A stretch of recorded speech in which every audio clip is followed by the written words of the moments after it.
அது வந்து கண்டிப்பா ஏற்றுக்கொள்ள முடியாது. பிரதானத்துவம் இந்த கூட்டத்துக்கு கூட்டப்பட்டது. ஏன் இவ்வளவு பெரிய ஒரு கன்ஃபியூஷன்? நான் ரொம்ப சிம்பிளான ஒரு கொஸ்டின். அவருக்கு வேற எந்த விதமான ரைட்ஸும் கிடையாது. வணக்கம். நேர்பட பேசு நிகழ்ச்சிக்கு வரவேற்கிறோம். அதிமுகவுடைய செயற்குழு கூட்டம் இன்று நடந்திருக்கிறது. 16 தீர்மானங்கள் நிறைவேற்றப்பட்டிருக்கின்றன. முக்கியமாக பாஜகவுடனான கூட்டணி வியூகத்திற்கு திரு எடப்பாடி பழனிசாமிக்கு செயற்குழு பாராட்டு தெரிவித்திருக்கிறது. அதே மாதிரி பொது எதிரி திமுகவை வீழ்த்துவதற்கு மேலும் சில கட்சிகளை கூட்டணிக்குள் கொண்டு வருவது குறித்தும் திட்டம் தீட்டியிருக்கிறார்கள். இதெல்லாம் தான் இன்றைய நேர்பட பேசுவின் பேசுபொருள். யாரோடெல்லாம் பேச்சு நடத்துகிறார்கள் பழனிசாமியும் ஷாவும் அப்படின்ற தலைப்புல பேச இருக்கிறோம். மூத்த பத்திரிகையாளர் திரு ஜென்ராம் பங்கேற்றிருக்கிறார். பத்திரிகையாளர் திருமிகு லட்சுமி சுப்பிரமணியம் இணைந்திருக்கிறாங்க. அரசியல் விமர்சகர் திரு பொங்கலூர் மணிகண்டன் பங்கேற்றிருக்கிறார். வலதுசாரி கருத்தாளர் திரு நித்யானந்தன் பங்கேற்றிருக்கிறார். வணக்கம் விருந்தினர்கள் அனைவருக்கும். திருமிகு லட்சுமி, பாஜகவுடனான கூட்டணி வியூகத்திற்கு ராஜதந்திரம் அப்படின்னு பாராட்டு தெரிவித்திருக்கிறார்கள் செயற்குழுல. பொது எதிரி திமுகவை வீழ்த்துவதற்கு மெகா கூட்டணியை கட்டமைக்கணும், அதற்கு மேலும் சில கட்சிகளை உள்ள கொண்டு வரணும் அப்படின்னும் தீர்மானம் நிறைவேற்றிருக்கிறார்கள். சரியான ட்ராக்ல போறாங்களா அதிமுக பாஜக கூட்டணி?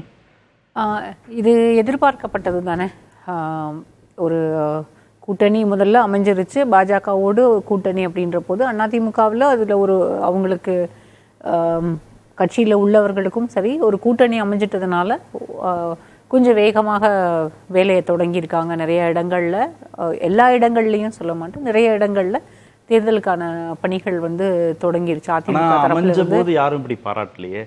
இல்ல, நான் இப்ப பாராட்டல, அழுத்தம் கொடுத்தாச்சு, இணக்கமான கூட்டணி பாராட்டல அப்படின்னு பேசுறோம். இப்போ வந்து ராஜதந்திரம்னு தானே செயற்குழு. இல்ல, நான் சொல்றேன், இது ராஜதந்திரமா ஆளுமையா அப்படிங்கிறதுக்கு எல்லாத்துக்குமே விளக்கம் கொடுக்க முடியும்.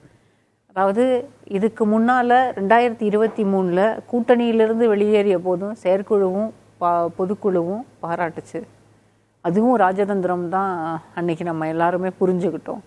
அப்ப எது ராஜதந்திரம்? வெளியில வந்தது ராஜதந்திரமா, உள்ள என்டிஏல திரும்ப சேர்ந்தது ராஜதந்திரமா? பாரதிய ஜனதா கட்சியோட சேர்றதுக்காக அமித்ஷாவை போய் 3 கார் மாறி ஏறி இறங்கி டெல்லியில போய் பார்த்து திரும்பவும் என்டிஏ கூட்டணிக்குள்ள சேர்றது ராஜதந்திரம் அப்படின்னா இதுக்கு அரசியல்ல இதுதான் பேரா அப்படின்னு எனக்கு தெரியல. இல்ல, ராஜதந்திரங்கிறது ஏதாவது ஒன்னாதான் இருக்கணுமா? நிறைய இருக்க கூடாதா? அந்தந்த நேரத்துக்கு தகுந்த மாதிரி முடிவுகள் எடுத்துட கூடாதா? அது ராஜதந்திரம். நேரத்துக்கு தகுந்த மாதிரி முடிவு எடுக்கணும் அப்படின்னா அன்னைக்கு ஏன் வெளியில வந்தாங்க? அதுக்கான அன்னைக்கான இருந்த சூழல், எல்லா சூழலும் இன்னைக்கு மாறிடுச்சா? 2024 தேர்தலுக்கு முன்பு இருந்த சூழல் அதே மாதிரி தானே இன்னைக்கு தமிழ்நாட்டில் இருக்கு. அன்னைக்கும் திமுக ஆட்சியில இருந்து திமுகவை எதிர்க்க வேண்டும் தான் அன்னைக்கும் நினைச்சிங்க. மத்தியில் வந்து திரும்பவும் மோடி ஆட்சிக்கு வர போறாருன்றது தான் இந்தியா முழுக்கவே பேச்சாடுறது. மோடி 3.0 தான் அன்னைக்கு சொல்லப்பட்டது. அப்போ வந்து ஏன் வெளியில வந்தோம்? இப்போ அன்னைக்கு பிஜேபி வேண்டாம், இனிமேல் ஒட்டுமில்லை உறவும் இல்லை அப்படின்னு சொல்லிட்டு வெளியில வரும்போது இதே செயற்குழுவும் அதுக்கப்புறம் நடந்த பொதுக்குழுவும் அவருக்கு வந்து பாராட்டுகள் தெரிவிச்சாங்க. இப்போ திரும்பவும் பாராட்டு அவருக்கு மீண்டும் பிஜேபியோட கூட்டணியில் இணைந்ததுக்கு. அந்த பாராட்டுக்களை ஆனால் புறந்தள்ளிட முடியாது. ஏன்னா அதிமுக தொண்டர்கள் வந்து மிகவும் சோர்ந்து போயிருந்த ஒரு சூழல். மெகா கூட்டணி அப்படின்ற ஒரு நம்பிக்கையை கொடுத்து வைத்திருந்தார். அந்த நம்பிக்கைக்கு ஏதாவது ஒரு கட்சியோடாவது கூட்டணி அமைச்சா அதுக்கு அடுத்தது கொஞ்சம் வேகம் எடுத்து பயணிக்க முடியும் அப்படின்ற நம்பிக்கை எல்லாரும் இப்ப வந்து அவங்களுக்கு இருக்கக்கூடிய மிகப்பெரிய சவால், அதாவது மெகா கூட்டணின்னு சொல்றாங்க, மிகப்பெரிய சவால் வந்து மீண்டும் தேமுதிகவை இதே கூட்டணியில அவங்க வந்து தக்க வைக்கிறது, பாமகவையும் இதே கூட்டணியில தக்க வைக்கிறது. இது ரெண்டும் அவருக்கு அந்த கட்சிகளை கூட்டிட்டு வராங்களா அப்படிங்கறது பார்க்கணும். அப்படி 2 கட்சிகளுக்கு வேற ஏதாவது சாய்ஸஸ் இருக்கா? இப்போ இல்ல, பாமகவுக்கு வேற சாய்ஸ் இல்ல, ஆனா தேமுதிகவுக்கு வேற சாய்ஸ் இருக்கு. ஏன்னா ராஜ்யசபா எம்பி டிக்கெட் வந்து கொடுக்குறாங்களா, அது ஜூலைல வெக்கேட் ஆகும் போது யாருக்கு அந்த எங்க இருந்து அந்த சீட் கிடைக்குதோ அதன் அடிப்படையில் அவங்க முடிவு செய்வாங்க. இன்னொன்னு வந்து தேமுதிக தரப்புல வந்து போன எலெக்ஷன்ல அவங்க ஏடிஎம்கேவோட தான் கூட்டணியில இருந்தாங்க. விருதுநகரை தவிர வேறு எந்த தொகுதியிலையும் அவங்களுக்கான சப்போர்ட் வந்து பெரிய அளவுல கிடைக்கலங்கிறது தேமுதிகவுக்குள்ள அவங்களுக்கு இருந்த ஒரு நெருடல். இந்த முறை அது மாறிடுமா அப்படின்றத அவங்க பிரேமலதா வந்து பாமகவுக்கா தேமுதிகவுக்காங்கிறத வச்சு முடிவு செஞ்சிடலாமா யார் உள்ள வர போறாங்க அதிமுக கூட்டணிக்குள்ளங்கிறத? இல்ல, இப்போ வந்து கொடுக்கலனாலும் பிறகு தேர்தல் நெருக்கத்துல வேற மாற்றங்கள் நடக்கலாம். ஏன்னா தேர்தலுக்கு நாள் இருக்கு. இன்னைக்கு நயினார் நாகேந்திரன் அவர்கள் கூட சொல்லியிருக்காங்க, இன்னும் ஒரு வருட காலத்திற்குள்ளாக விஜய் அவர்களையும் வந்து கூட்டணிக்குள்ள கொண்டு வரதுக்கான முயற்சிகள் எடுக்கப்படும் அப்படின்னு. ஒருவேளை விஜய் அவர்களையும் கூட்டிட்டு வந்தாங்கன்னா இது ஒரு மெகா கூட்டணியா இருக்கும். ஆனா அந்த கொள்கைகளை எல்லாத்தையும் தள்ளி வச்சுட்டு வெறும் தேர்தலுக்கான ஒரு கூட்டணியாக தான் இதை வந்து திமுகங்கிற அந்த எதிர்ப்பு புள்ளி மட்டும் தானே அவங்களுக்கு இன்னைக்கு செயற்குழுவுல வந்து திரும்ப சொல்லி பொது எதிரி திமுக தானே. பொது எதிரி திமுகவை எதிர்த்து நாங்க வந்து செயலாற்றணும், அதுக்கு யாரெல்லாம் ஒத்த கருத்துடையவர்கள் எங்களோட திமுகவை எதிர்ப்பவர்கள் எல்லாருமே எங்களோட வரலாம் அப்படின்னு சொல்லியிருக்காங்க. ஆனா எனக்கு இதுல வந்து இந்த செயற்குழு வந்து இன்னைக்கு ஒரு சம்பிரதாய கூட்டமாக தான் தெரியுது. ஏன்னா அவர் போய் கூட்டணி முடிவு பண்ணி பேசிட்டு வந்துட்டாரு. பிறகு வந்து அதுக்கு வந்து ஒப்புதல் வாங்கணும், செயற்குழு ஒப்புதல் கொடுக்கணும். அதுக்கு அடுத்தது வந்து செயற்குழு வந்து அவருக்கு வந்து அடுத்த அதிகாரங்களை கொடுக்கணும், என்ன முடிவு எடுக்கணுமோ அதுக்கான அதிகாரங்களை கொடுக்கணும். அதனால இது வந்து ஒரு சம்பிரதாய கூட்டமாக தான் பார்க்க முடியுமே தவிர வேற வந்து ரொம்ப இதுல வந்து நுணுக்கமா அரசியல் நிறைய டிஸ்கஸ் பண்ணாங்களான்னு எனக்கு தெரியல. ஏன்னா இப்ப சமீபத்தில் நடந்த மாவட்ட செயலாளர் கூட்டத்தில் வந்து இனிமேல் பாஜகவுக்கு எதிரான விமர்சனங்கள் கட்சியிலிருந்து வராம பார்த்துக்கணும் அப்படின்ற அட்வைஸ் கொடுக்கப்பட்டதாகவும், பிஜேபி வந்து ஏற்கனவே நம்ம போட்டியிட்ட தொகுதிகளில் கூட பாரதிய ஜனதா கட்சியோ இல்லை வேறு கூட்டணி கட்சிகளோ போட்டியிடுறதுக்கான வாய்ப்புகள் கேட்கலாம். அவங்க அப்படி இருந்தால் அந்த தொகுதிகளை கொடுக்கறதுக்கு எல்லாரும் தயாராக இருக்கணும் அப்படின்னா வந்து மாவட்ட செயலாளர் கூட்டத்தில் பேசினாங்க. இன்னைக்கும் அதை பற்றின டிஸ்கஷன்ஸ் இருந்ததாக தான் கேள்விப்பட்டேன். ஆனால் இந்த செயற்குழு கூட்டம் சம்பிரதாயமான ஒரு கூட்டம் தான். இனி போக போக தான் தெரியும். பிஜேபியோட கூட்டணி அமைச்சிட்டதால மட்டுமே இது வந்து வெற்றியை நோக்கி பயணிக்க போகுது அப்படின்னு நிறைய சிக்கல்கள் இருக்கு இவங்களுக்கு. அதோட கன்வின்ஸ் ஆகிற மாதிரி அவங்க இல்ல, அடுத்தடுத்து கட்சிகளை உள்ள கொண்டு வரணும்ன்ற அடுத்தடுத்து உள்ள கட்சிகளை கொண்டு வரும்போது அங்க வந்து இவருடைய தலைமையில தான் இங்க இருக்கக்கூடிய கூட்டணி, இங்க இருக்கக்கூடிய ஆட்சியும் இவருடைய தலைமையில தான் அப்படின்னா நிறைய கட்சிகளை உள்ள கொண்டு வரும்போது ஏடிஎம்கேவோட கண்டெஸ்ட் பண்ணக்கூடிய தொகுதிகளோட எண்ணிக்கை வந்து குறைஞ்சு போயிடும். அப்படி குறையும் போது அது வந்து திரும்ப என்டிஏ கூட்டணி ஆட்சி அவங்க வந்து திரும்ப பிஜேபி அதை தான் சொல்றாங்க, கூட்டணி ஆட்சிங்கிறத தான் கொண்டு வந்து நிறுத்த போறாங்க. அப்படி வந்ததுன்னா அது அதிமுகவினுடைய தொண்டர்கள் எல்லாம் ஏத்துக்குவாங்களான்னு எனக்கு தெரியல. ஓகே, திரு மணிகண்டன், அதிமுக பாஜக கூட்டணி உருவான அந்த நாள் இது இணக்கமான கூட்டணி இல்ல, இயல்பான கூட்டணி இல்ல, ஒரு அழுத்தத்தின் அடிப்படையில் பாஜக அதிமுக கூட்டணிக்குள்ள போயிருக்கு அப்படின்லாம் விமர்சனம் வைக்கப்பட்டது. அதை ஜஸ்டிஃபை பண்ண வேண்டிய இடத்துல இந்த செயற்குழு தீர்மானம் நிறைவேற்றப்பட்டிருக்கா? இது ஒரு ராஜதந்திரம் அப்படின்னு எடப்பாடிக்கு பாராட்டு சொல்வதன் மூலமாக இந்த கூட்டணி இயல்பான கூட்டணி தான், ஒரு இணக்கமான கூட்டணி தான், விஷயம் தெரிஞ்சு புரிஞ்சுதான் இபிஎஸ் வந்து பாஜகவுடன் கூட்டணிக்கு போயிருக்காரு அப்படின்னு கட்சிக்காரங்களை தொண்டர்களை ஒரு பொது கருத்தை நிறுவ வேண்டிய தேவை வந்திருக்கா? அதனுடைய வெளிப்பாடு தானே அது? இல்ல, அதிமுக முழு விருப்பத்தோடு கூட்டணி அமைச்சிருக்கீங்க. இப்ப நீங்க நெருக்கடி கொடுத்து அல்லது மிரட்டி எங்க வார்த்தை பயன்படுத்தினா 2024 நாடாளுமன்ற தேர்தலில் பயன்படுத்திப்பாங்க. அவருக்கான தேவையை அப்படி இருந்தது. அது அல்ல, இப்போ ஒற்றை நோக்கம் அதிமுகவுடைய நோக்கம் ஒரு அணியோடு நிற்கிறது. இப்ப அதிமுக மட்டும் யாரோடும் சேராம தனியாக விரும்புறாங்கன்னு தெரியல. அக்கா லட்சுமி அவர்களோ அண்ணன் ஜெண்டா அவர்களோ மற்றவர்கள் பேசும்போது சொல்லுவாங்க பாருங்க, அதிமுக தனித்து நிற்பது விரும்புறாங்க போன்றது.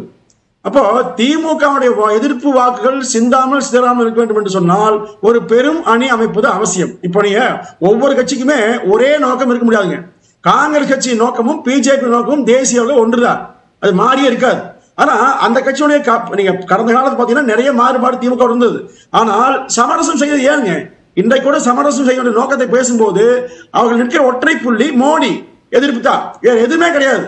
அப்போ இந்த ஒற்றை புள்ளி நின்று கொண்டு இன்றைக்கு பாருங்க, இந்த 4 மாத காலத்துல 428 கொலை, இப்போ 4 ஆண்டு நிறைவு தருவாயில இந்த 4 ஆண்டு நிறைவு தருவாயில 7000 கொலை, 75,000 கொள்ளைகள், 5000 போக்சோ வழக்கு. இதான் திமுக ஆட்சி சாதனை. அப்போ இந்த ஆட்சியை வீட்டுக்கு அனுப்ப வேண்டும் என்கிற விருப்பப்படுகிற மக்கள் ஒரு வலிமையான கூட்டணியிலே அதிமுக இருக்க வேண்டும் என்று விரும்புறாங்க. அந்த விருப்பத்தை அதிமுக விருப்பத்தோடு நிறைவேற்றுங்க. இல்ல, திமுக பொது எதிரி, நெருக்கடியும் இல்ல, திமுக பொது எதிரி, அதை வீழ்த்தணும், அதனால பாஜகவுடன் கூட்டணி அப்படின்றது ராஜதந்திரம்னா அப்ப ஏன் பாஜகவுடன் இனிமே இப்போதும் கூட்டணி இல்லை, எப்போதும் கூட்டணி இல்லை அப்படின்னு இதே செயற்குழுல ஒரு தீர்மானம் நிறைவேற்றி தொண்டர்கள் முழு ஒப்புதலோடு நாங்க பாஜகவை விட்டு வெளியே வர்றோம் அப்படின்னு தீர்மானம் நிறைவேற்றப்பட்டது. இபிஎஸ் பேசினாரு, மற்ற தலைவர்கள் பேசினாங்க. அப்ப அது ராஜதந்திரமா அப்படின்னு எது ராஜதந்திரம்னு தொண்டர்களுக்கு குழப்பம் வந்துடாதா? சார், தேர்தலுக்கு தேர்தல் எதிரி எப்படி வலிமையோடு இருக்கிறார் என்பதை பொறுத்தான் வியூகம் மாறும். இதுல யாருமே அதிமுக திமுக யாருமே சலைத்தவர்கள் அல்ல. வேற வழியே கிடையாது. ஏன்னா கடந்த காலத்துல பாத்தீங்கன்னா இதே திமுக சமரசம் செய்து எம்ஜிஆர் எதிர்ப்புக்காக ஆளுக்கு சரிவாய் தொகுதி நின்ற காலம் உண்டு. இப்ப சில ஆண்டுகளுக்கு முன்பு ஐயா கருணாநிதி இருக்கிற போது மிக குறைவான தொகுதி நின்று திமுக நின்று கொண்டு காங்கிரஸ் கட்சி 63 தொகுதி கொடுத்து வரலாறு உண்டு. அப்ப என்ன காரணம்? எலெக்ஷனுக்கு முன்பே காங்கிரஸ் வந்து கூட்டணி ஆட்சின்ற டிமாண்ட வைக்கல. அப்புறம் காங்கிரஸ் அந்த குரலை எழுப்பும் போதும் பாமக ஓடி வந்து திமுகவுக்கு நாங்க நிக்கிறோம்னு ஒரு சப்போர்ட் கொடுத்தது. கடைசி வரைக்கும் கூட்டணி ஆட்சிங்கிறத திமுக ஏத்துக்கலாம். ஆனா இன்னைக்கு எலெக்ஷனுக்கு ஓராண்டுக்கு முன்பே பாஜக அழுத்தம் திருத்தமா பதிவு பண்றாங்க என்டிஏ கூட்டணி ஆட்சின்னு. திரு அமித்ஷா அப்படிதான் ட்வீட் பண்றாரு. திரு நயினா நாகேந்திரன் அமைச்சரவையில் இடம்பெறுவது குறித்தெல்லாம் கூட அவர் வந்து பேசுறாங்க. அப்போ ஓராண்டுக்கு முன்பே உங்களுக்கு கூட்டணியில அழுத்தம் இருக்கதானே செய்யுது கூட்டணி ஆட்சின்னு. இல்ல சார், இதாவது இது வெளியிலிருந்து பல பேர் யூகத்தின் அடிப்படையில் அல்லது செய்தி அப்படி எடுத்துக்கிறாங்க. இப்ப நீங்க அதிமுக பொதுச் செயலாளர் கூட்டணிக்கு தலைமை போறார். அவர் தெளிவா என்ன சொன்னாருங்க, இது வந்து அதிமுக தனித்தான ஆட்சி சொல்லிட்டார், கூட்டணி ஆட்சி இல்லைன்னு சொல்லிட்டார். இப்போ என்டிஏ என்பது பொதுவாக இந்தியா முழுவதும் பயன்படுத்தக்கூடிய பெயர். எனவே நீங்க எங்க ஆட்சி அமைச்சாலும் அப்படி சொல்லுவாங்க. இப்ப நாளைக்கு அதிமுக ஆட்சி அமைச்சாலும் கூட என்டிஏ ஆட்சி அவங்க சொல்லுவாங்க. இது அவர்களுக்கான விருப்பம். ஏதாவதுங்க தமிழ்நாட்டில் மிக தெளிவாக அதிமுக இருக்கிறது. அதிமுக தலைமையில் தான் ஆட்சி அமையும். ஒற்றை நோக்கத்தை சிதைப்பதற்கான முயற்சி இது. திமுக வீழ்த்த வேண்டும். ஏன்னா திமுக தொடர்ந்து நாட்டை அந்த 2.0 மீண்டும் வந்தால் மக்களால் தாங்க முடியாது சார். ஆண்டம் வந்தால் காப்பாற்ற முடியாது சார். இந்த நோக்கம் தான் அதிமுகவை எல்லோரோடும் இணங்கி போவதற்கான சூழலை உருவாக்கி இருக்கிறது. ஏற்படுத்தப்பட்ட என்டிஏ தன் விருப்பத்தை சொல்லுது, கூட்டணி ஆட்சின்னு விருப்பத்தை சொல்லுது. திரு இபிஎஸ் இல்ல கூட்டணி ஆட்சி இல்லைங்கிறத மறுக்கிறாரு, தெளிவுபடுத்துறாரு. அப்படின்றத வச்சுட்டோம்னா அடுத்த செயற்குழு தீர்மானம், முக்கியமான தீர்மானம், ஒருமித்த கருத்துடைய கட்சிகளை எல்லாத்தையும் உள்ள கொண்டு வந்து ஒரு மெகா கூட்டணியை கட்டமைக்கணும்னா பாமக உள்ள வருது, தேமுதிக உள்ள வருது, இல்ல விஜயோட கூட பேச்சுவார்த்தை நடக்குது, விஜயும் உள்ள வருவார் கடைசி நேரத்தில்னா பேசப்பட்டா அதிமுகவுடைய ஷேர் என்ன? அதிமுக எத்தனை தொகுதிகளில் போட்டி போட போகுது? பாமகவுக்கு கணிசமான தொகுதிகள் கொடுக்கணும், தேமுதிகவுக்கு கணிசமான தொகுதிகள், விஜய் அதை விட அதிகமான தொகுதிகள் கேட்பதற்கான சாத்தியக்கூறுகள்னா ஏடிஎம்கே ஷேர் என்ன? அப்ப நீங்க கூட்டணி ஆட்சிங்கிறதுல இருந்து முற்றிலுமா விலகிற முடியுமா? அந்த சூழல்ல முற்றிலுமா விலகிற முடியுமா சார்? இப்படி பாத்தீங்கன்னா இந்த கூட்டணியில 7 பேரை முதலமைச்சர் வேட்பாக அறிவிக்க வேண்டும். அது சாத்தியங்களா? அது அவரது விருப்பத்தை சொல்லுவாங்க. அதாவது இறுதி நேரத்தில் திமுக வீழ்ப்பதற்கான சமரசத்தை தொகுதி உடன்பாடு என்பது பெரிய பிரச்சனையா அல்ல. திமுக வீழ்த்துவது ஒன்றை தாண்டி வேறு பிரச்சனைகள் அதிமுகவுக்கு பெரிதே அல்ல. அதை மிக லாபகமாக மிக சரியாக கையாளுவாங்க. இதை வந்து கடந்த காலத்தில் அதிமுக பொதுச்செயலாளர் செஞ்சிருக்காரு. ஏன்னா நீங்க சொல்ற மாதிரி இப்போ 50 தொகுதி வேணும் பாமக சொல்றது, 50 கொடுத்துருவாங்களா? 50 தேர்தல் கொடுக்க முடியுங்களா? இப்போ இருக்கிறதே 250 அமைக்க வேண்டும். கேட்கிற எண்ணிக்கையை கொடுக்க முடியாதுன்றது யதார்த்தம், அது புரிஞ்சுக்க முடியுது. ஆனா 50 கேட்டு 20, 25 கூட கொடுக்க மாட்டோம் அப்படின்னு சொல்ல முடியாதுல்ல. அப்போ தேமுதிகவுக்கு கொஞ்சம், பாமகவுக்கு கொஞ்சம், விஜய்க்கு கொஞ்சம், பாஜகவுக்கு கொஞ்சம்னா மேஜர் ஷேர் கூட்டணி கட்சிகளுக்கே போகும். மெகா கூட்டணின்னு சொல்ற வார்த்தை எளிதா இருக்கலாம், நல்லா இருக்கலாம் கேட்கறதுக்கு. ஆனா மேஜர் ஷேர் ஏடிஎம்கே போட்டி போடக்கூடிய மேஜர் ஷேர் குறையும், இல்ல எண்ணிக்கை குறையதானே செய்யும். இல்ல சார், இந்த கூட்டணி முழுமையாக கட்டமைக்கப்பட்ட பிறகு இதுதான் முழுமையான 234 வெற்றி பெறக்கூடிய கூட்டணி. அப்போ 10 சீட்டோ 15 சீட்டோ 20 சீட்டோ ஒவ்வொருவரும் போட்டியிடுகின்ற தொகுதியில் முழுமையாக வெல்ல முடியும். அப்போ இந்த வெற்றி என்பது ஒவ்வொரு கட்சியும் வரலாற்று சிறப்பு வெற்றி தான். அப்போ அதை முக்கியமா நினைப்பாங்களா? கூட்டணியில பிரச்சனை பண்ணி வெற்றியை பறிவிருப்பாங்களா சார்? அதாவது சார், கூட்டணி கட்சியில் ஒவ்வொன்றே பாருங்க, காலம் இருக்கிறது. இந்த 10 மாத காலத்தில் மிகச்சரியான முடிவு எடுப்பாங்க. திமுக நினைக்கிற மாதிரி எந்த ராஜேந்திரனும் படிக்காது, அதிமுக சரியாக கையாளுவது. ஓகே திரு ஜென்ராம், அவ்வளவு எளிதாக இந்த தேர்தல் திமுகவுக்கு இருக்க போறதில்லைங்கிறது அதிமுகவுடைய செயற்குழு தீர்மானங்கள்ல இருந்து புரிஞ்சுக்க வேண்டியதா இருக்கு. பாஜகவுடனான கூட்டணிக்கான ஒரு நியாயத்தையும் மெகா கூட்டணியை கட்டமைக்க வேண்டிய ஒரு தேவையையும் அதிமுக புரிந்து கொண்டிருக்கிறது அப்படிங்கிறது செயற்குழு தீர்மானங்கள் மூலமா தெரிய வருது. 2019 நீங்க சொல்லக்கூடிய அனைத்து கட்சிகளும் சேர்ந்துதான் இருந்தாங்க. மக்களவை தேர்தலின் போது திமுக கூட்டணியிடம் அவர்கள் தோற்று போனார்கள். 2021 சட்டப்பேரவை தேர்தலில் இதே எல்லா கட்சிகளும் சேர்ந்துதான் இருந்தது. இதே திமுக கூட்டணியிடம் அந்த கூட்டணி தோற்று போனது. ஆனா 10 ஆண்டு ஆட்சிக்கு பிறகு, ஆன்டி இன்கம்பன்சிக்கு பிறகு, 10 ஆண்டு ஆட்சிக்கு பிறகுதான் தோற்று போனார்கள். இப்போ 2024 மக்களவை தேர்தலுக்கு முன்னால பாஜகவோடு கூட்டணி வச்சதுனால தான் நாங்கள் தோத்து போனோம்னு சொல்லிட்டு வெளியில் வந்தது அதிமுகவை சேர்ந்தவர்கள் தானே தவிர லக்ஷ்மியோ ஜென்ராமோ சொன்னதுனால அதிமுக வந்து அந்த கூட்டணியை விட்டு வெளியில் வரல. அதிமுகவை தனியாக போட்டியிட செய்யணும்னு எங்களுக்கு என்ன ஏதாவது வேண்டுதலா? சொல்லிட்டு வெளியில் வந்தது அவங்க சொல்றதுல நியாயம் இருக்குதுன்னு நாங்கள் ஷோவில் நான் சொல்லியிருக்கிறேன், அவங்களும் சொல்லியிருக்கலாம். அப்படி சொல்றத இப்போவும் அதே சொல்றோம். ஏன்னா தமிழ்நாட்டு மக்களை பாதிக்கின்ற முதன்மையான பிரச்சனைகள் என்னன்னு நீங்க லிஸ்ட் பண்ணுங்க. லிஸ்ட் பண்ணுன அந்த பிரச்சனைகள்ல அதிமுக எந்த பக்கம் நிக்குதுங்கிறத சொல்லுங்க. இந்த கேள்வியை, இந்த பார்வையை மக்கள் வைக்க மாட்டாங்களா? அப்படி வைக்கும்போது அண்ணாவின் பெயரை தாங்கி இருக்கக்கூடிய ஒரு கட்சி தமிழ்நாட்டு மக்களுக்கு விரோதமாக தொடர்ந்து செயல்பட்டு கொண்டிருக்கிற ஒரு கட்சியோடு கூட்டணியில் நிற்கிறதுங்கிற பிம்பம் வருமா வராதாங்கிறத அதிமுகவினுடைய செயற்குழுவும் பொதுக்குழுவும் திரும்பவும் ஆய்வு செய்து திமுகவுக்கு ஒரு சாதகமான ஒரு சூழலை ஏற்படுத்திடணும்ன்ற எண்ணம் தானே அவங்களுக்கு இந்த பேச்சில இருந்து அவங்க புரிஞ்சுக்கிற மாதிரி தெரியுது. நீங்க 2019லயும் 2021லயும் அவங்க மெகா கூட்டணியோட தான் நின்னாங்க. திமுகவுக்கு எப்படி சாதகமா போச்சு? 2019 அவங்க ஏற்கனவே ஆட்சி பொறுப்புல இருக்கிறாங்க, ஆன்டி இன்கம்பன்சி இருக்கு. எப்படி 2021 10 ஆண்டு காலம் ஆட்சி பொறுப்புல இருந்தாலே ஆன்டி இன்கம்பன்சி இருக்குங்கிறத நான் ஏற்கல. 3வது முறை மோடி பிரதமராக இருக்கிறாரு. என்ன ஆன்டி இன்கம்பன்சியில் அவர் பிரதமரானாரு? 2 முறை யூபிஏ ஆட்சிக்கு வந்தது. ஆன்டி இன்கம்பன்சி எங்க இருந்தது? முதல் தடவையை விட 2வது தடவை அதிகமான இடங்களை பெற்று தான் யூபிஏ ஆட்சி அமைச்சது. ஒன்றிய அரசு அளவுலையும் சரி, இங்கேயும் சரி. எடப்பாடி பழனிசாமிக்கான லயபிலிட்டி 4 வருஷம் தான் தானே பேசுறாங்க. அப்ப 4 வருஷத்துல அவர் வந்து 10 வருஷத்து கணக்கு அவருக்கு தேவையில்லை. 4 வருஷத்துல அவருடைய ட்ராக் ரெக்கார்டு என்ன? அவர் சிறப்பான ஆட்சி கொடுத்திருந்தார்னா, நான் வேற ஒரு கம்பாரிசனை சொல்றேன். மு.க. ஸ்டாலின் திமுக தலைவராக பொறுப்பேற்றதற்கு பிறகு அவர் சந்தித்த அனைத்து தேர்தல்களிலும் அவர் வெற்றி பெற்றிருக்கிறார். எடப்பாடி பழனிசாமி தன்னுடைய பொறுப்பை ஏற்றதற்கு பிறகு நடந்த அனைத்து தேர்தல்களிலும் தோல்வியை தழுவியிருக்கிறார். கூட்டணி, மெகா கூட்டணி வைத்தாலும் தோல்வி, வைக்கவில்லை என்றாலும் தோல்வி, தனித்து போட்டியிட்டாலும் தோல்வி, எல்லாரையும் அரவணைச்சிட்டு வந்தாலும் தோல்வி. இப்படி ஈக்குவேட் பண்ணலாம்ல. எதிர்கட்சி தலைவராக திரு ஸ்டாலின் சந்தித்த எல்லா தேர்தல்களிலும் வெற்றி, ஆளும் கட்சி தலைவராக திரு இபிஎஸ் சந்தித்த தேர்தல்கள் எல்லாம் தோல்வி அப்படின்னு கூட நம்ம ஈக்குவேட் பண்ண முடியும் தானே? அப்படித்தானே அவங்க பாக்குறாங்க. முதலமைச்சர் ஸ்டாலின் முதலமைச்சராக வந்ததற்கு பிறகும் தானே சந்தித்த அனைத்து தேர்தல்களையும் வெற்றி பெற்றிருக்கிறாரு. நீங்க 24 மக்களவை தேர்தலுக்கு முன்னால எல்லாரும் என்ன சொன்னாங்க? நண்பர் உட்பட என்ன சொல்லிட்டு இருந்தாங்க? 10 சீட்டு 15 சீட்டாவது ஜெயிக்கும் அப்படின்னு தானே சொல்லிட்டு இருந்தாங்க. 25 சீட்டு பிஜேபியே ஜெயிக்கும்னு சொன்னாங்க. அப்புறம் அதிமுகவும் ஜெயிக்கும்னு தானே சொன்னாங்க. நாங்கள் தனியாக வந்துட்டோம், எல்லாரும் வாக்களிக்கிறார்கள் அப்படின்னு தானே சொன்னாங்க. என்ன நடந்தது? முதலமைச்சராக பொறுப்பேற்ற மு.க. ஸ்டாலின் தானே 40 இடங்கள்லையும் வெற்றி பெற்றாரு. அந்த தேர்தல் மக்களவைக்கு நடக்கிற தேர்தல்ங்கிறதுக்காக அதிமுகவோ பாஜக பற்றியோ ஒன்றிய ஆட்சியை பற்றியோ பேசினாங்களா? வாய் திறந்தாங்களா?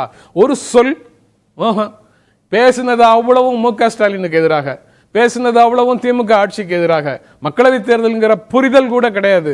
அப்பவும் மக்கள் வந்து அவர்களுடைய வாதங்களை நிராகரித்தார்கள் அப்படிங்கிறது தான்.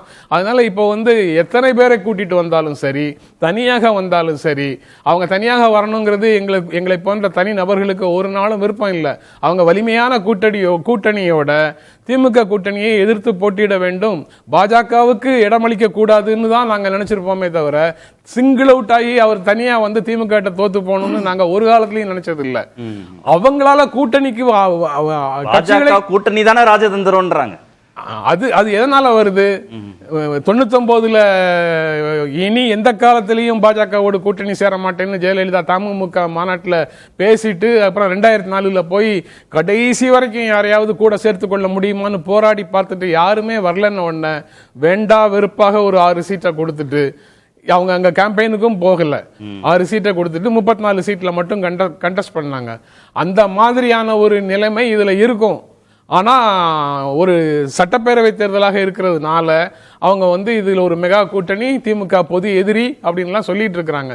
பொது எதிரி திமுகன்னா நீங்க தமிழ்நாட்டை பாதிக்கக்கூடிய அனைத்து பிரச்சனைகள்லையும் நீங்க தமிழ்நாட்டுக்கு விரோதமான நிலைப்பாட்டை எடுக்கிறீர்கள்ங்கிறது மக்களுக்கு நன்றாக தெரியும். இங்க பிரச்சனை திமுக கொடுத்த வாக்குறுதிகளை நிறைவேற்றலைங்கிறதும் திமுகவுடைய ஆட்சி காலத்தில் நடந்த சிக்கல்களையும் முன்னிறுத்துற தேர்தல் தான்.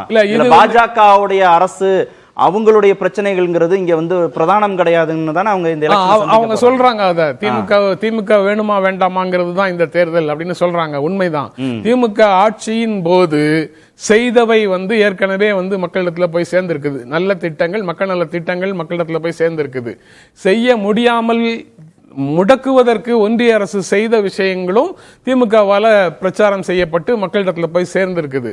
அந்த பிரச்சனைகள் எல்லாவற்றிலையும் பள்ளிக்கூடங்களுக்கு நிதி தரமாட்டேன்னு சொன்னதுக்கு என்ன பதில் சொல்லும் அதிமுக? தமிழ்நாட்டு பள்ளிக்கூடத்துல இன்றைக்கு வரைக்கும் வந்திருக்கக்கூடிய பிரச்சனைகளுக்கு 3வது வகுப்புலையும் 5வது வகுப்புலையும் ஃபெயில் பண்றதுக்கான அனுமதி கடிதத்தை பெற்றோரிடம் வாங்குகின்ற ஒரு புதிய பண்பாட்டை உருவாக்குறதுக்கு முயற்சி பண்றாங்கல்ல தமிழ்நாட்டில், அது குறித்து என்ன சொல்லும்? நீட் விலக்கு தொடர்பாக என்ன சொல்லும்? இப்ப கேலியும் கிண்டலுமாக சொல்றாங்க. அந்த பிரச்சனை எல்லாம் வரும்போது திமுக எடுத்த அதே அரசியல் நிலைப்பாட்டை அதிமுக எடுத்துதா எடுக்கலையா? இப்ப பாஜக கூட்டணிக்காக தங்களுடைய நிலைப்பாட்டை முழுமையாக மாற்றிக்கொண்டார்களா? அல்லது திமுக எடுக்கக்கூடிய முயற்சிகளை வந்து கேலி செய்வதற்கு என்ன தார்மீக உரிமை இருக்கு? டீலிமிட்டேஷன் பிரச்சனை வரைக்கும் அனைத்து கட்சி கூட்டத்தில் வந்து உள்ளுக்குள்ள எல்லாம் ஆதரவு தெரிவித்து பேசிட்டு வெளியில போய் மாற்றி பேசுவதை தமிழ்நாட்டு மக்கள் நன்றாக புரிந்து கொள்வார்கள். இப்படி இரட்டை வேடம் போடுகின்ற அதிமுகவை அவர்கள் யாரோடு கூட்டணியிட்டு வந்தாலும் தமிழ்நாட்டு மக்கள் நிராகரிப்பார்கள். ஒண்ணு, அந்த கூட்டணியே மெகா கூட்டணி சொல்றாங்கல்ல, அந்த கூட்டணியில என்டிஏ கூட்டணிக்குள்ள இருக்கேன்னு சொல்லிட்டே ஒருத்தர் வந்து இன்னைக்கு ஒரு வேட்பாளரை அறிவிக்கிறாரு. சிராக் பாஸ்வான்கள் ready, Bihar model ready. AIADMK எல்லாவற்றையும் நடக்கிற எல்லாவற்றையும் ஒன்றும் செய்ய முடியாமல் கைகட்டி வேடிக்கை பார்த்து கொண்டு இருக்கும். நீங்க தான் தலைமை, அதுல ஒன்னும் சந்தேகமே கிடையாது. உங்களை தலைமையாக பொம்மையாக உட்காத்தி வச்சுட்டு அவங்க என்னென்னலாம் செய்யணுமோ அவ்வளவும் செய்ய போறாங்க. எப்படி முதலமைச்சராக இருந்து கொண்டு 4 ஆண்டுகள் ஒன்றிய அரசு செய்யக்கூடிய அனைத்தையும் வேடிக்கை பார்த்து கொண்டு இருந்தீர்களோ அதே போல இப்ப தேர்தல் வரைக்கும் பாஜக செய்யக்கூடிய அனைத்து அரசியல் வியூகங்களையும் உங்களால் தடுக்க முடியாம நீங்க பார்த்து கொண்டுதான் இருக்க வேண்டியது. மணிகண்டன், பாஜக கூட்டணி அதிமுகவுக்கு ஆபத்துன்னு தானே திரும்பவும் பேசுறாங்க. ராஜதந்திரம்னு அவருக்கு பாராட்டு அங்கீகாரம் கொடுத்திருக்கே செயற்குழு. இல்ல, ஜென்ராமன் சொன்ன வசதிக்கு என்ன ஒரு விந்தையிலாங்க, அண்ணா உருவாக்கிய திமுக எந்த காங்கிரஸை அழித்து ஒழித்ததோ, எந்த காங்கிரஸால் 1.5 லட்சம் தமிழர்கள் கொல்லப்பட்டார்களோ அந்த காங்கிரஸோட கூட்டு வைத்துக் கொண்டு எப்படி கொள்கை வந்ததுங்க? கொள்கை கூட்டணி அது. காங்கிரஸுக்கு திமுக என்ன உறவு சார்? என்ன கொள்கை? என்ன ஒத்து போகுது? இது முழுக்க செய்யலாம். காங்கிரஸ் மிரட்டி சீட்டு வாங்கியது, ரைட் நடத்தியது, அப்பெல்லாம் எவ்வளவு ஒத்து போச்சுங்க. அப்போ இது போன்ற நடவடிக்கைகள் சேராது. இதுதான் அடிமைத்தனம். இதுதான் அடிமைத்தனம். ஒரு நொடி திரு ஜென்ராம் குறுக்கிட்டு ஒரு நிமிஷம். 91ல காங்கிரஸோடு தான் அண்ணா நீங்க சொல்ற அதிமுக கூட்டணி, 99ல காங்கிரஸோட தான் கூட்டணி. நீங்க காங்கிரஸோட கூட்டணிக்கு போகலன்னு என்னைக்கு முடிவு பண்ணீங்க? நியாயப்படுத்தலாமா? பிஜேபி 99 போனாங்க, அப்புறம் மறுத்து பேசினா காங்கிரஸ் நட்பு கூடாத நட்புன்னு சொன்னீங்கல்ல, அப்ப ஏன் போனீங்க? நீங்க வாஜ்பாய் ஆட்சியில் கடைசி ஒரே மாசத்துல மாறி காங்கிரஸ் பக்கம் போனீங்க.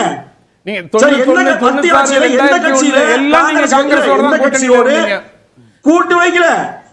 குஜராத் ஆட்சியா, தேவட ஆட்சியா, மன்மோகன் ஆட்சியா, வாஜ்பாய் ஆட்சியா, எல்லா ஆட்சியும் திமுக இருந்தது. இல்ல, இன்னைக்கு இருக்கக்கூடிய சிக்கல் உரிமை இருக்கு. முதல்ல திமுக இன்றைக்கு இருக்கக்கூடிய சிக்கல் இருக்கு. நீட் தேர்வுனா, நீட் தேர்வுல இன்றைக்கு இருக்கக்கூடிய சிக்கல்ல நீட் தேர்வுனா மாநிலங்கள் விருப்பம்னு காங்கிரஸ் இறங்கி வருது.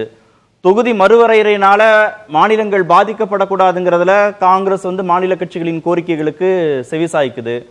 மும்மொழி கொள்கை தொடர்பான நிலைப்பாட்டில் அவங்க வந்து பாஜக அரசு அளவுக்கான அழுத்தத்தை அவங்க வந்து கொடுக்கல. சாதிவாரி கணக்கெடுப்பு வேணும்ன்றதுல இன்றைக்கு வரைக்கும் அவங்க உறுதியா நிக்கிறாங்க.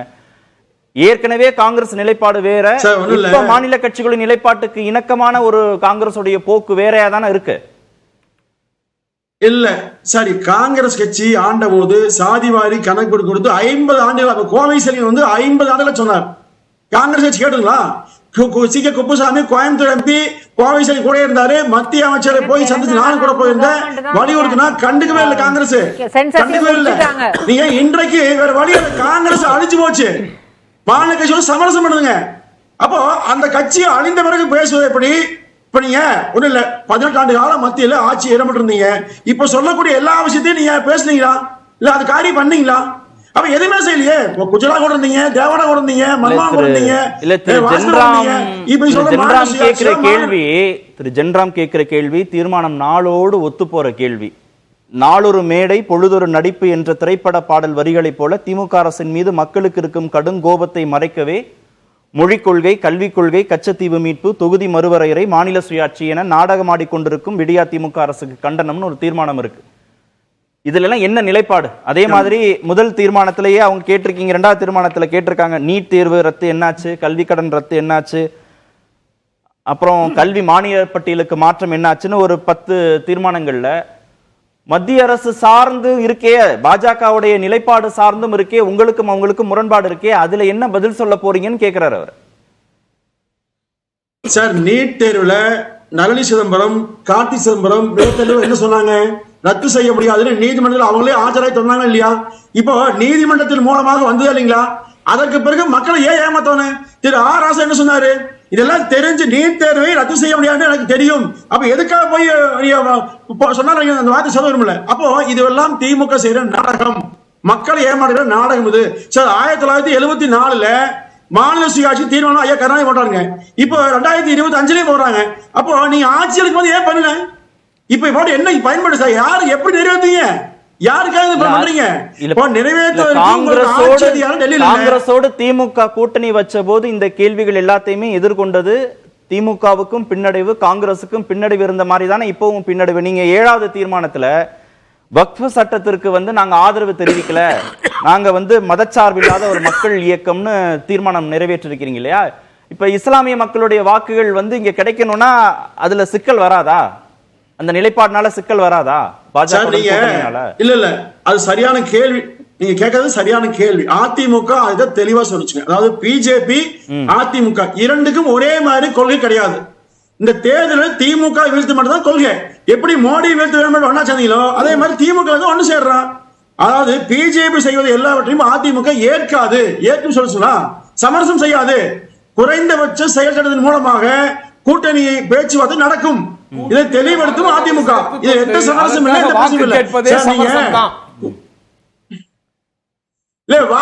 காங்கிரஸோட சேர்ந்து கேட்பது கூட்டணிக்குள்ளே கொண்டு வந்திருக்கு. அதனாலதான் அவ்வளவு வேகமா அடுத்த நாள் இங்க பிரஸ் கான்ஃபரன்ஸ் நடக்கும் போது செயலாளர் பேசாம உட்கார்ந்து இருந்தாரு. அமித்ஷா இன்னைக்கு காலையில அனௌன்ஸ்மெண்ட் வந்த உடனேயே அதற்கு எடப்பாடி பழனிசாமி தரப்புல இருந்து ஒரு ட்வீட் போடுறாரு. அந்த ட்வீட்ல இமீடியட்டா தேங்க் பண்றாரு பிரைம் மினிஸ்டரை. ஆனா இதே பஹல்காம் அட்டாக் நடந்த போது, அந்த அட்டாக் நடந்த அன்னைக்கோ அதுக்கு இமீடியட்டா ட்வீட் வரல. அடுத்தது சிந்து நதி ஒப்பந்தத்தை ரத்து பண்றோம்னு சொல்ல போது அதுக்கும் அதை பத்தி எந்த ரியாக்ஷனும் கிடையாது. இப்போ நேற்றுக்கு கேஸ்ட் சென்சஸ்னு சொன்ன பிறகு மோடிக்கு நன்றி சொல்றதோட சேர்த்து அமித்ஷா ஹோம் மினிஸ்டருக்கும் நன்றி சொல்றாரு. நீங்க மோடிக்கு நன்றி சொன்னா போதும், இல்ல பாரதிய ஜனதா கட்சிக்கு நன்றி சொன்னா போதும். அமித்ஷா சேர்த்து நன்றி சொல்றது ராஜவிசுவாசம் போல இருக்கு. கார்த்தி சார் தொடர்ந்து சொன்னாங்க. அதாவது ராஜேந்திரன் என்பது எப்படின்னா மாறலாம்ங்க. அதாவது ஒரு கட்சி அரசியல் தேர்தல் வருகிற போது ஒரு எதிரியை வீழ்த்துவதற்காக அது ஏங்க திமுக பண்ணலையா? நீ திமுக சரியில்லை பேசுறீங்க. நீங்க திமுக சரியில்லைன்னு சொல்ல மாட்டீங்க. அதான் பிரச்சனை இருக்குது. திமுகவை நியாயப்படுத்துறேன்னு சொன்னா அதிமுகவும் நியாயம்தான். நீங்க எந்த விதத்துல திமுக சரியாக சொல்லலாம்?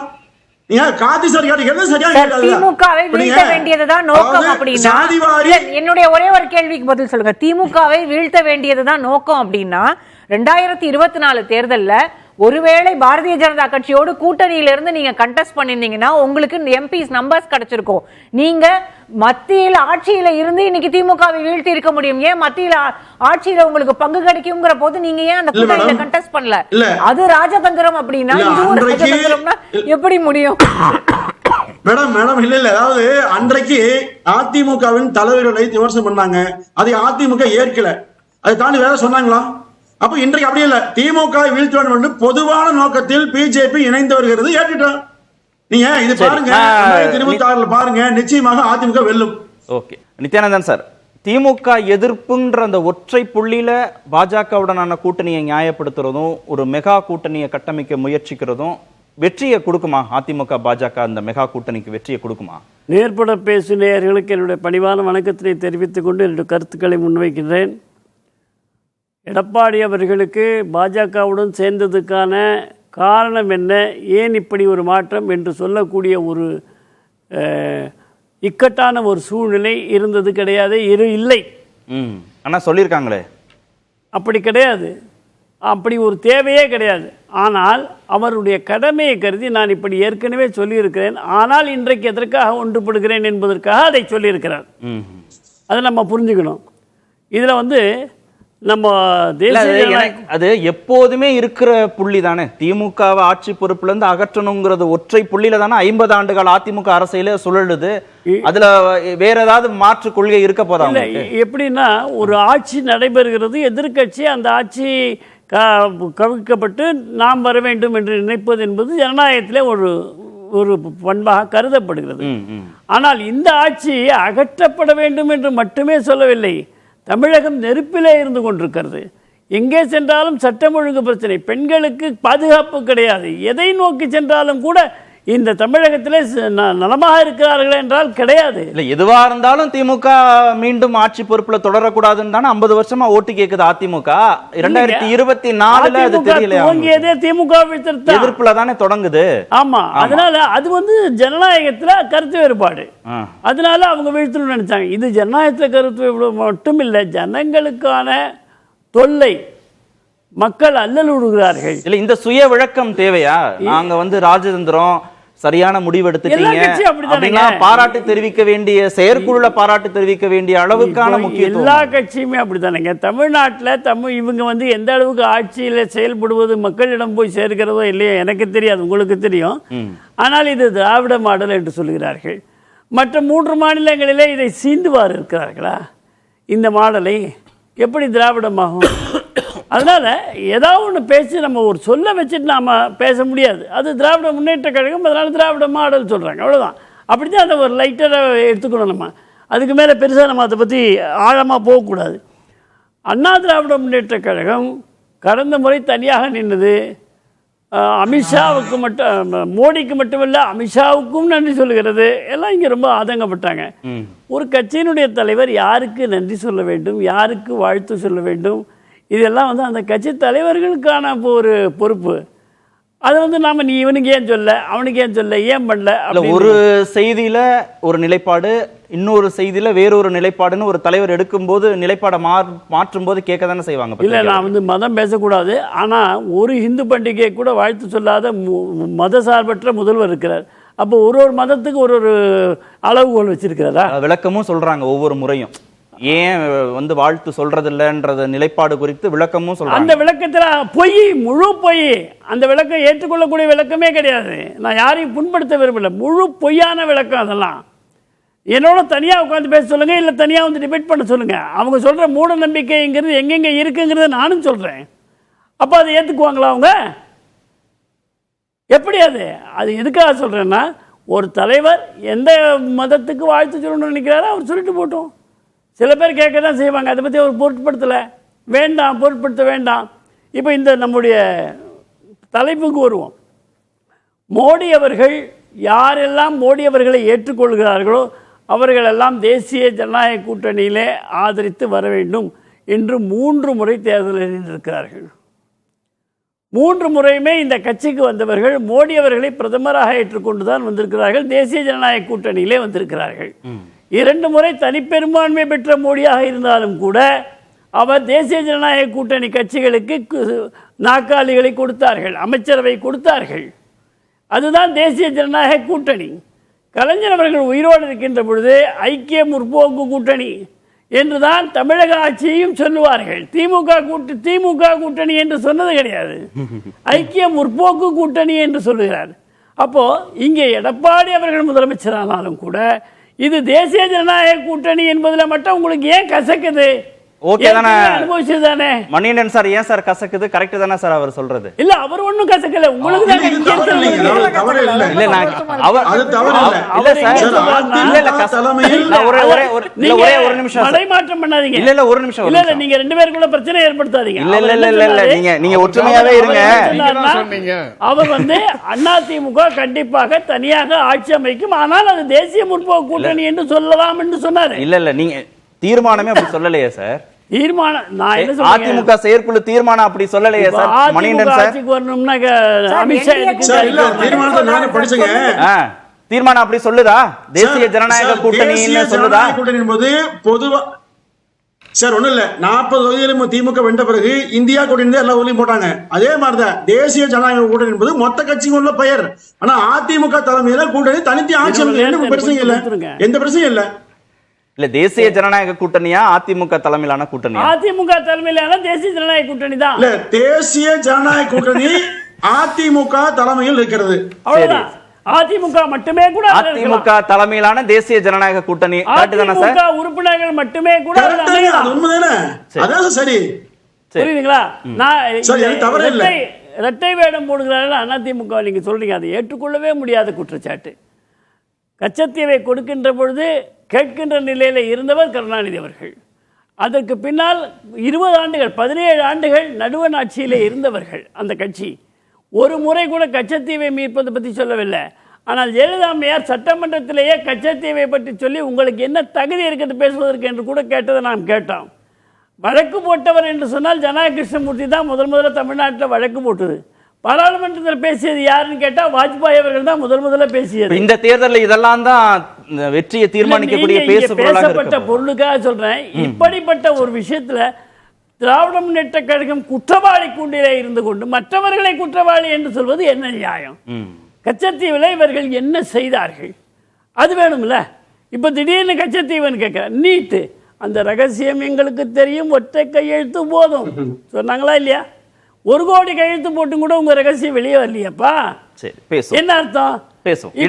நீங்க திரு ஜென்ரம் கொள்கை முரண்பாடு இருக்கிற போது திரு ராஜாஜியோடும் கூட்டு சேர்ந்தார் திரு அண்ணா. கொள்கை முரண்பாடு இருக்கிற போது காங்கிரஸோடும் கூட்டு சேர்ந்தார் திரு கருணாநிதி. கொள்கை முரண்பாடு இருக்கிற போது பாஜகவோடும் திரு இபிஎஸ் கூட்டணி சேருகிறார். மோடி எதிர்ப்பு பாஜக எதிர்ப்புங்கிற ஒற்றை புள்ளியில இந்தியா கூட்டணி கட்சிகள் சேர்ந்திருக்கிற போது திமுக எதிர்ப்புங்கிற ஒற்றை புள்ளியில ஏன் கட்சிகள் சேரக்கூடாதுங்கிறதா பிரதான கேள்வி. பாரதிய ஜனதா கட்சிக்கு எதிராக இந்தியா கூட்டணி சேர்ந்தது அப்படிங்கிறதுக்கு பின்னால் இருக்கக்கூடிய லாஜிக் என்ன? பாரதிய ஜனதா கட்சியை ஏன் 2014 எதிர்க்காத கட்சிகள், தனித்தனியாக எதிர்த்த கட்சிகள், 2019 சேர்ந்து எதிர்க்கிறதுக்கு தயங்கிய கட்சிகள், 2024 ஏன் எதிர்ப்பதற்காக இந்தியா கூட்டணிங்கிற கூட்டணிக்குள்ள வந்தாங்க? இந்த 10 ஆண்டுகள்ல இந்தியால இருந்த ஜனநாயக சிதைவு என்னென்ன? ஜனநாயக நிறுவனங்கள் செயலிழந்து போனது எப்படி? ஒவ்வொரு துறையும் ஏதோ ஒரு வித அச்சுறுத்தலுக்கு உள்ளாகி இருப்பது போல அந்தந்த துறை சார்ந்தவர்கள் ஆங்காங்கே பேசியது எதனால? இப்படி பல்வேறு விஷயங்களை சேர்த்து எடுத்து பார்த்தா தான் இந்திய அரசமைப்பு சட்டத்திற்கு ஒரு ஆபத்து அப்படிங்கிற நிலை வந்த போது தான் அவங்க சேர்ந்தாங்க. அப்படி நீங்க தமிழ்நாட்டில் திமுகவுக்கு எதிராக அனைத்து கட்சிகளையும் ஒன்று சேர்த்து கூட்டணி வைக்க வேண்டிய தேவை எங்கிருந்து வருகிறது அப்படின்னு ஒரு கேள்வி அதையோட கம்பேர் பண்ணுனா இங்கேயும் வரும்.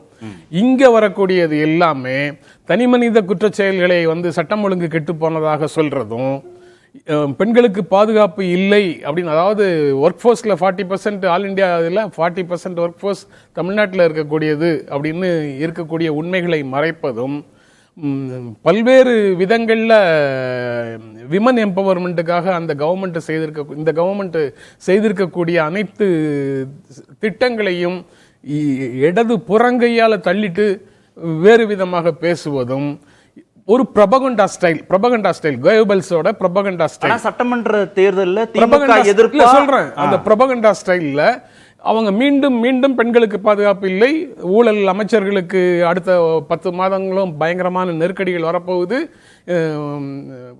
அந்த வழக்கு அதிகமாகுது இந்த வழக்கு அதிகமாகுதுன்னு அவங்க சொல்லிக்கிட்டே இருப்பாங்க. இன்னும் 10 மாதங்களும் சொல்லிக்கிட்டே தான் இருப்பாங்க. இது ஒரு பொய்யை ஒரு தடவை சொன்னால் அது பொய் என்று மக்களுக்கு தெரியும். மீண்டும் மீண்டும் மீண்டும் மீண்டும் 100 தடவை 1000 தடவைன்னு சொல்லிட்டா அது உண்மையாக தோற்றமளிக்கும் அப்படின்னு கோயபல்ஸ் எப்படி தன்னுடைய பிரச்சாரத்தை வடிவமைத்து செயல்படுத்தினாரோ அதே மாதிரியான ஒரு பிரச்சாரத்தை செய்வதற்கு தயாராக இருக்குது அதிமுக பாஜக கூட்டணி. அதை எதிர்கொள்றதுக்கு திமுக தன்னை தயார்படுத்திக் கொள்ள வேண்டும் அப்படிங்கிறது ஒரு பக்கம். சட்டமன்ற தேர்தலில் திமுக எதிர்ப்பா பாஜக எதிர்ப்பா எதை அதிமுக கூர்மைப்படுத்தணும்னா திமுக எதிர்ப்பை தானே அது கூர்மைப்படுத்தும். அதற்காக அது எந்த சமரசங்களை வேண்டுமானாலும் நாங்கள் செய்து கொள்கிறோம் தானே அவங்க வர்றாங்க. அந்த இடத்துக்கு தானே அங்கதான் சிக்கல் இருக்கு. திமுகவை எதிர்ப்பதற்காக எந்த விதமான சமரசத்தையும் நாங்கள் செய்து கொள்கிறோம் அப்படின்னு சொல்றாங்கல்ல. இப்படித்தானே 19 21 செய்தாங்க. நாங்க தலைகாட்ட முடியல. நான் இத்தனை வருஷமா ராஜா மாதிரி இருந்தேன் என் தொகுதியில. ஆனா இவங்களோட கூட்டணி சேர்ந்ததுனால நான் தோத்து போயிட்டேன்னு அதிமுக முன்னாள் அமைச்சர் தானே சொன்னாரு. பத்திரிகையாளர்களா சொன்னாங்க. சிவி சண்முகம் சொன்னாரு, அவர் முன்னாள் அமைச்சர் தானே, அதிமுக முன்னாள் அமைச்சர் தானே சொன்னாரு.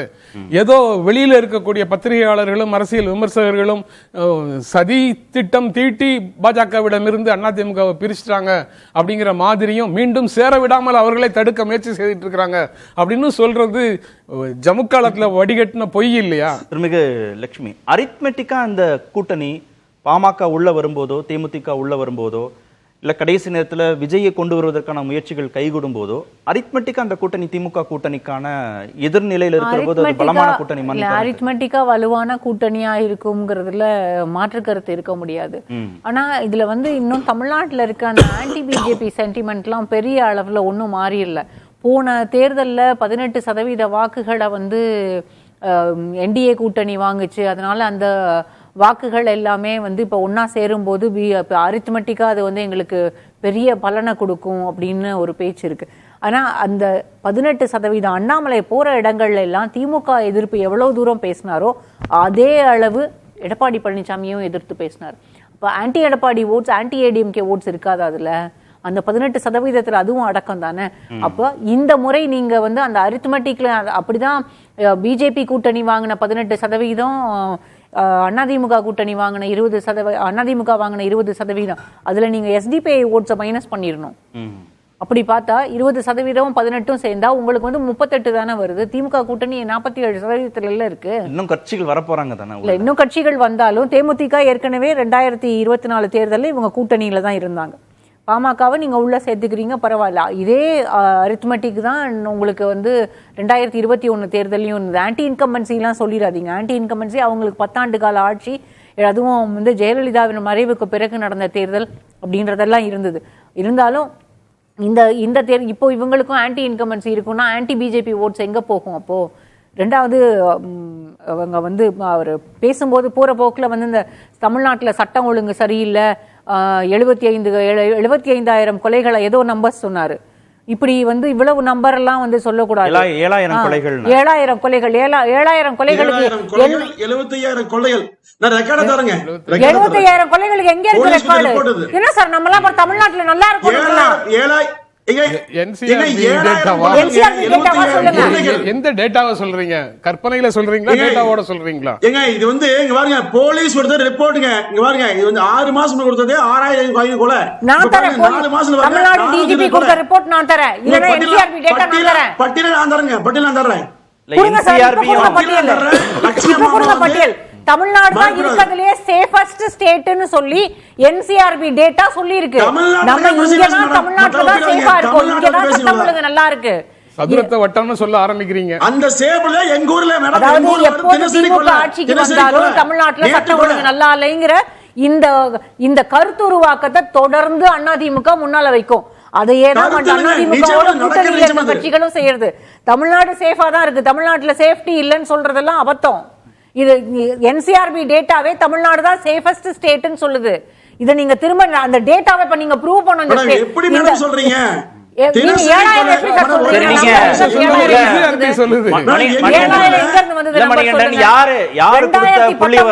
இருக்கிறதுலயே அதிக அளவுல இது காவல்துறையினுடைய ரிப்போர்ட் ஒவ்வொரு மாத வாரியா கொடுத்ததுங்க. ஒவ்வொரு மாத வாரியா பொண்ணுல ஒரே நிமிஷங்க. ஏப்ரல் நீங்க ஜனவரி மாசம் நடந்த எவ்வளவு, பிப்ரவரி மாசம் எவ்வளவு, மார்ச் எவ்வளவு, மாதம் பட்டியல வருதுங்க. இப்போ போன ஏப்ரல் 120 கொலை சார். மொத்தமா தமிழ்நாடு காவல்துறை கொடுத்த புள்ளிவிவரம்னா இல்ல சார், இல்ல ஒரு நிமிஷம் இது. ஆமா சார். இப்ப இது உங்களால மாதத்துல 420 கொலைங்க. இல்ல ஒரு நொடி சார். இப்ப இது உங்களால இந்த தகவலை சொல்றேன் சார். புதிய இல்ல ஒரு நொடி நான் என்ன பேச அலோ பண்ணுங்க. இல்ல மணிகண்டன் என்ன பேச அலோ பண்ணுங்க. ஒண்ணு இல்ல, ஒரே ஒரு செய்தி. இப்ப உங்களால அந்த தரவுகளை பொது வெளியில பார்க்க முடியுதுன்னா எல்லாராலையும் பார்க்க முடியுமே. அது எங்க இருக்குன்னு சொன்னீங்கன்னா எல்லாருமே ரெஃபர் பண்ணுவாங்க. இப்ப நீங்க சொன்னதா சரிபார்த்துக்கிற ஒரு செய்தி தானே, அதுல ஒன்றும் பிரச்சனை இல்லை. எங்க பாத்தீங்க அது?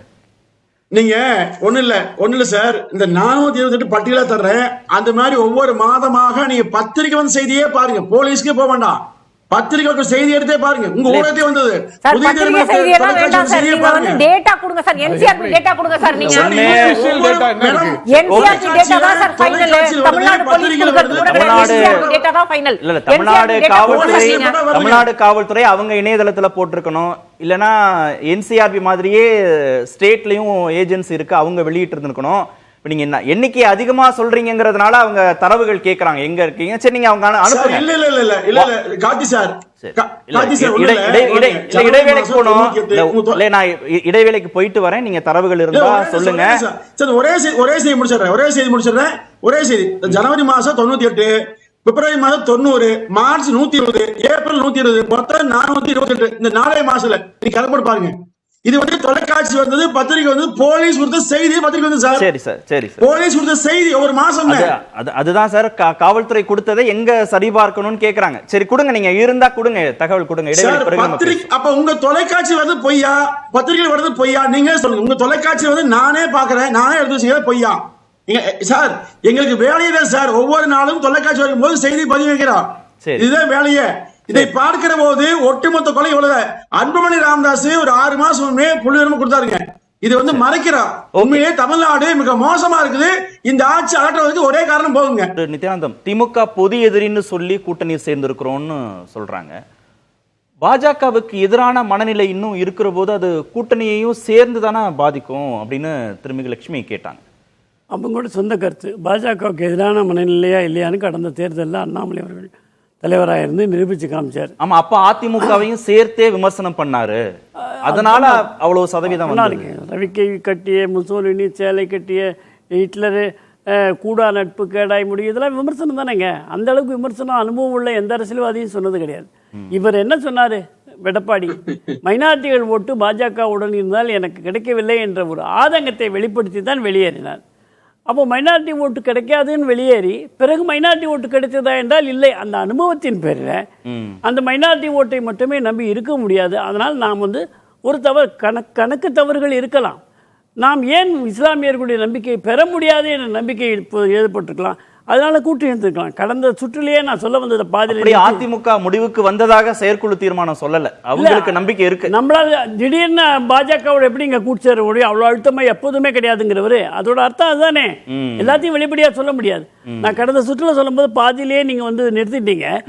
மோடி அவர்களை ஏற்றுக்கொள்கிறவர்கள் மட்டுமே என்டிஏக்கு வர வேண்டும் என்று சொன்னவர்கள், பாசிட்டிவ் ஓட்டு மட்டுமே கேட்டு ஆட்சிக்கு வந்த பாஜக, அதாவது தேசிய ஜனநாயக கூட்டணி, இன்றைக்கு தமிழகத்திலே நெகட்டிவ் ஓட்டு கேட்டுக்கொண்டிருக்கிறது. திமுக ஒழிக்கப்பட வேண்டும் என்று சொல்லி இதற்கு பாதை அமைத்து கொடுத்தவர் யார் தெரியுங்களா? எரும மாட்டை தூக்கிட்டு போயிடுவாங்கிறது பாசிட்டிவ். ஆமாங்க, இந்த நெகட்டிவ்க்கு பாதை போட்டு கொடுத்தது யாருன்னு சொன்னா ஸ்டாலின் அவர்களும் ராகுல் அவர்களும். யார் வர வேண்டும் என்பதல்ல, யார் வரக்கூடாது என்பதற்கான பாராளுமன்ற தேர்தல் சொன்னாங்க. இப்ப நாம என்ன சொல்றோம்? யார் வர வேண்டும் என்பதல்ல, யார் வரக்கூடாது என்பதை தான் மக்களிடத்தில். யார் வரக்கூடாதுங்கிறதுக்கும் முதலமைச்சர் சொல்லியிருக்காரு சட்டப்பேரவையிலேயே. பொல்லாத ஆட்சிக்கு பொள்ளாச்சியே சாட்சி, சாமானியர்களுக்கு எதிரான ஆட்சிக்கு சாத்தாங்குளமே சாட்சி, துயர் மிகுந்த ஆட்சிக்கு தூத்துக்குடியே சாட்சி அப்படின்னு சொல்லியிருக்காரு. அதனால யார் வரக்கூடாதுங்கிறது சாட்சி சார். வெக்கங்கட்ட ஆட்சிக்கு வேங்க வேலை சாட்சி, வெக்கங்கட்ட ஆட்சிக்கு வேங்க வேலை சாட்சி. லட்சுமி மேடம் ஒரு செகண்ட் கேட்டாங்க, நான் கொடுத்துறேன், நிறைவு செஞ்சிரும் நிகழ்ச்சி. இல்ல, இந்த டேட்டா நீங்க கொடுத்ததுதான் அதே தமிழ்நாடு போலீஸ் என்சிஆர்பி எஸ்சிஆர்பி கொடுத்த டேட்டா தான் இது. 2019 1745 கொலைகள். அப்போ வந்து எடப்பாடி பழனிசாமி தலைமையில் அதிமுக ஆட்சி. 2020 1661 கொலைகள். 2021 1686 கொலைகள். 2022 1690 கொலைகள், 2023 1598, 2024 1489. அப்ப 2019க்கும் 2024க்கும் பெரிய வித்தியாசம் எல்லாத்தையும் இருக்கு. கூட்டினாதான் 7000 வருது. ஒருவேளை மணிகண்டன் நீங்க அப்ப என்ன கொலை கூடங்கிறீங்களா? திமுக ஆட்சி நடக்கலையா? சரி, நன்றி மணிகண்டன். இல்ல, நேரம் இல்ல. ரொம்ப நேரம் கடந்துட்டோம், செய்திக்கு ரொம்ப நேரம் கடந்துட்டோம். நன்றி. நிகழ்ச்சியில் பங்கேற்ற அனைத்துவர்களுக்கும் நன்றி. நேர்பட பேச நிறைவு பெறும். பிரதான கூட்டப்பட்டது.